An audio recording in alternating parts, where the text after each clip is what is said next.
আমি দীননাথ সামন্ত একটি স্বরচিত কবিতা পাঠ করছি। কবিতার নাম আদর্শ শিক্ষক। ভালো লাগলে লাইক করবেন। শিক্ষক মহাশয় লেখা পড়া খেলা ভ্রমণের একমাত্র অন্তরঙ্গ সাথী।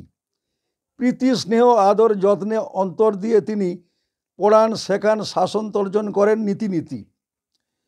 মোরা তার মহৎ আদেশ উপদেশ মানব, তাকে পরম শ্রদ্ধা ভক্তি সম্মান করব, সৎ পথে চলব, সুশিক্ষার জীবন গড়ব, সদাচার করব, তার আদর্শ পথে চলব।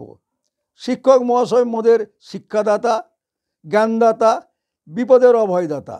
তিনি মোদের পরম শিক্ষাগুরু, তিনি জীবন গড়ার শ্রেষ্ঠ প্রতিষ্ঠাতা।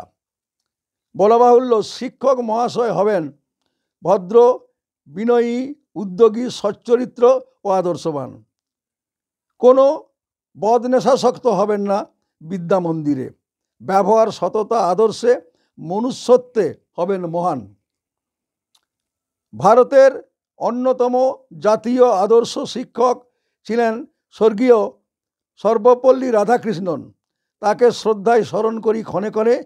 শিক্ষক দিবসে জানাই তাকে শ্রদ্ধায় অভিনন্দন ও শুভেচ্ছা। ধন্যবাদ।